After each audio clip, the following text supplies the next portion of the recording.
നമ്മെ അളവില്ലാതെ അന്ത്യത്തോളം സ്നേഹിക്കുന്ന നമ്മുടെ കർത്താവായ യേശുക്രിസ്തുവിന്റെ നാമത്തിൽ സ്നേഹ വന്ദനം. സ്നേഹം എന്ന പദത്തിന് മനുഷ്യ ജീവിതത്തിൽ വളരെയധികം പ്രാധാന്യമുണ്ട്. എന്നാൽ പലപ്പോഴും ഇതിൻ്റെ അർത്ഥം മനസ്സിലാക്കാനും പ്രാവർത്തികമാക്കുവാനും കഴിയാതെ പോകുന്നു എന്നതാണ് വാസ്തവം. ഈ ലോകപ്രകാരമുള്ള സ്നേഹം വ്യവസ്ഥകൾക്ക് വിധേയമാണ്. ജീവിതത്തിൽ വിജയിക്കുന്നവരോടും നമുക്ക് ഉപകാരമുള്ളവരോടും നമ്മെ അനുസരിക്കുകയും അംഗീകരിക്കുകയും ചെയ്യുന്നവരോടും സ്നേഹമുണ്ടാകുക സ്വാഭാവികമാണ്. എന്നാൽ വേദപുസ്തകത്തിൽ പരാമർശിച്ചിരിക്കുന്ന ദൈവസ്നേഹം ഇതിൽ നിന്ന് വിഭിന്നമാണ്. ദൈവമാണ് മനുഷ്യനെ ആദ്യം സ്നേഹിച്ചത്.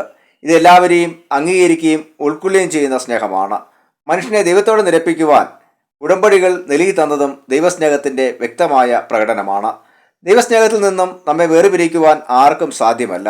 ദൈവസ്നേഹം കൂടുതലായി ലോകത്തിന് വെളിപ്പെട്ടത് ക്രിസ്തുവിലൂടെയാണ്.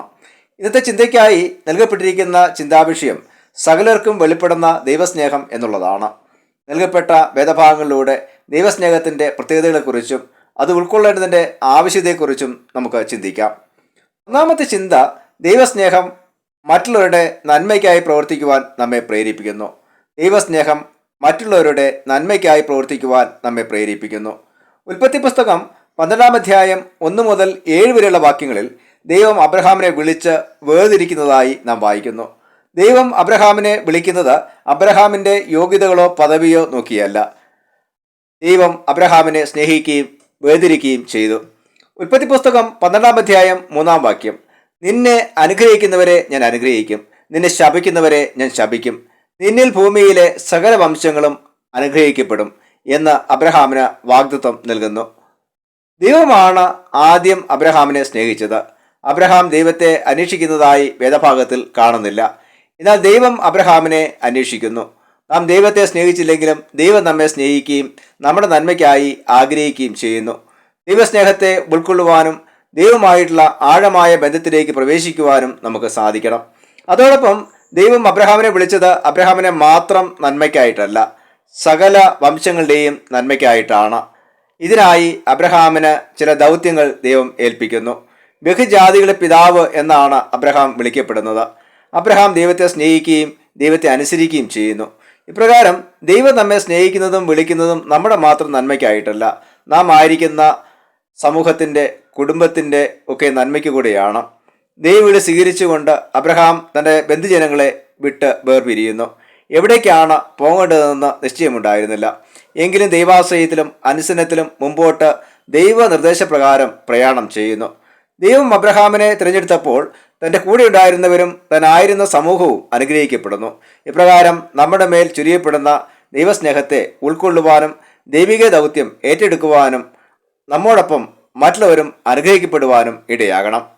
രണ്ടാമത്തെ ചിന്ത, ദൈവസ്നേഹം ശാശ്വതവും നിസ്വാർത്ഥവുമാണ്. ദൈവസ്നേഹം ശാശ്വതവും നിസ്വാർത്ഥവുമാണ്.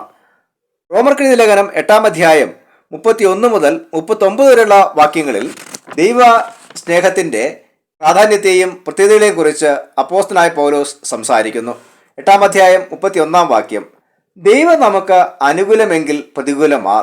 ദൈവം നമ്മെ സ്നേഹിക്കുന്നു എന്നതുകൊണ്ട് നമ്മുടെ ജീവിതം സുഖകരമായിരിക്കണം എന്നില്ല. പൗലോസ് ദൈവം വിളിച്ച് വേർതിരിച്ച വ്യക്തിയായിരുന്നു. എങ്കിലും തൻ്റെ ജീവിതത്തിൽ ധാരാളം കഷ്ടങ്ങളുടെ അനുഭവത്തിലൂടെ താൻ കടന്നു പോകേണ്ടി വന്നു. എന്തെല്ലാം കഷ്ടതകളും പ്രതികൂലങ്ങളും ജീവിതത്തിൽ വന്നാലും ദൈവസ്നേഹത്തിൽ നിന്ന് തന്നെ വേർപിരിക്കുവാൻ ഒരു ശക്തിക്കും കഴിയുകയില്ല എന്ന് പൗലോസ് ഉറപ്പിച്ച് പറയുന്നു. പിതാവാം ദൈവം യേശുക്രിസ്തുവിനെ ഈ ലോകത്തിലേക്ക് അയച്ചത് തന്നെ ദൈവസ്നേഹത്തിൻ്റെ വ്യക്തമായ പ്രകടനമാണ്.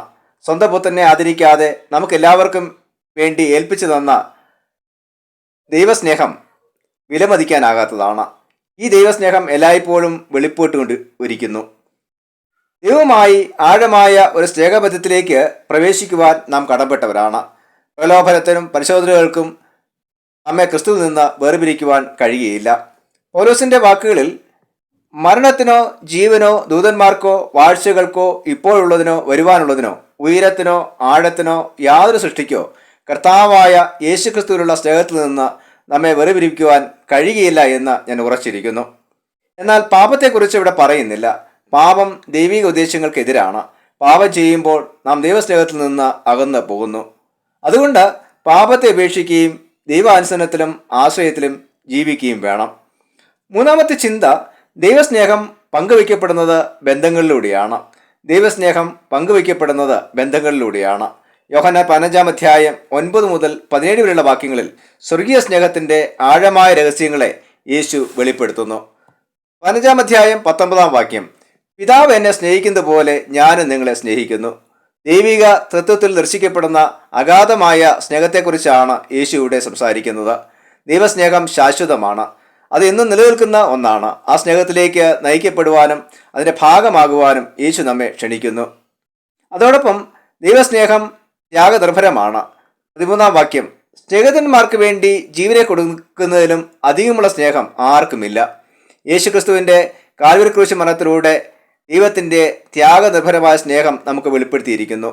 ദൈവസ്നേഹം ഒരു പുതിയ സമൂഹത്തെ സൃഷ്ടിക്കുന്നു. ദൈവത്തിൻ്റെ സ്നേഹിതന്മാർ എന്ന സമൂഹം സ്വർഗീയ രഹസ്യങ്ങളെ നമുക്ക് വെളിപ്പെടുത്തുന്നുണ്ട്. ഇനിമേൽ നാം ദാസന്മാരല്ല, യേശുവിൻ്റെ സ്നേഹിതന്മാരാണ്. ഒരു ശ്രേഷ്ഠ പദവിയാണ് നമുക്കിവിടെ നൽകപ്പെട്ടിരിക്കുന്നത്. ദൈവമാണ് ഈ സ്നേഹബന്ധത്തിന് തുടക്കമിടുന്നത്. 16 വാക്യം, നിങ്ങൾ എന്നെ തിരഞ്ഞെടുത്തു എന്നല്ല, ഞാൻ നിങ്ങളെ തിരഞ്ഞെടുത്തു, നിങ്ങൾ പോയി ഫലം കായ്ക്കേണ്ടതിനും നിങ്ങളുടെ ഫലം നിലനിൽക്കേണ്ടതിനും നിങ്ങളെ ആക്കി വെച്ചുമിരിക്കുന്നു. ഇപ്രകാരം ദൈവസ്നേഹം നമ്മിൽ പകരപ്പെടുന്നതിൻ്റെ ഉദ്ദേശം കൂടുതൽ ഫലകരമായ പ്രവർത്തനങ്ങളെ നിർവഹിക്കുന്നതിനാണ്. അതോടൊപ്പം നമ്മിൽ പകരപ്പെട്ട ദൈവസ്നേഹം മറ്റുള്ളവരിലേക്ക് പകരുവാനും തമ്മിൽ സ്നേഹിക്കുവാനും നമുക്ക് കഴിയണം. ഇങ്ങനെ ദൈവസ്നേഹം പങ്കുവയ്ക്കുമ്പോൾ അത് നിസ്വാർത്ഥമായ സ്നേഹമായി പരിണമിക്കുന്നു. മറ്റുള്ളവർ നമ്മെ സ്നേഹിച്ചില്ലെങ്കിലും അവരെ സ്നേഹിക്കുവാൻ അത് നമ്മെ പ്രേരിപ്പിക്കുന്നു. ഇത് ശക്തമായ ഒരു ആത്മബന്ധത്തിലേക്ക് നമ്മെ നയിക്കുന്നു. ദൈവസ്നേഹം അനുഭവിച്ചറിയുവാനും അത് മറ്റുള്ളവരിലേക്ക് പകരുവാനും ഈ പുതുവർഷത്തിൽ നമുക്ക് കഴിയണം. ദൈവം സ്നേഹമാണ്. ഈ സ്നേഹം നമ്മിൽ പകരപ്പെട്ടിരിക്കുന്നു. ഈ ദൈവസ്നേഹമാണ് രക്ഷയുടെയും വീണ്ടെടുപ്പിൻ്റെയും അനുഭവത്തിലേക്ക് നമ്മെ നയിക്കുന്നത്. ദൈവമക്കൾ എന്ന് വിളിക്കപ്പെടുവാനുള്ള യോഗ്യത നമുക്ക് ലഭ്യമായത് ദൈവസ്നേഹത്താലാണ്. നമ്മിൽ പകരപ്പെട്ട ദൈവസ്നേഹം മറച്ചു വയ്ക്കാനുള്ളതല്ല.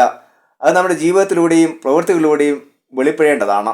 നമ്മുടെ സമൂഹത്തിൽ തള്ളപ്പെട്ടവരെ ചേർക്കുവാനും കഷ്ടത അനുഭവിക്കുന്നതോടു കൂടെ നിലനിൽക്കുവാനും ജാതി, മതം, വർഗം, വർണ്ണം, ഭാഷ, വിഭാഗങ്ങൾ എന്നിവയ്ക്ക് അതീതമായി സ്നേഹിക്കുവാനും നമുക്ക് കഴിയണം. പ്രതികാരത്തിന് പകരം ക്ഷമയും സ്വാർത്ഥതയ്ക്ക് പകരം സേവനവും പ്രാവർത്തികമാക്കണം. സഭ എന്നത് ദൈവസ്നേഹം മറ്റുള്ളവരിലേക്ക് പകരാനുള്ള ഒരു മാധ്യമമാണ്. ആപത്തിൽ നിന്ന് വിടുതൽ പ്രാപിക്കുകയും ദൈവസ്നേഹത്തിൽ നിലനിൽക്കുകയും വേണം. ഇപ്രകാരം നമ്മുടെ ജീവിതം ദൈവസ്നേഹത്തിൽ അധിഷ്ഠിതമാകുവാൻ ദൈവം നമ്മെ സഹായിക്കുമാറാകട്ടെ. ആമേൻ.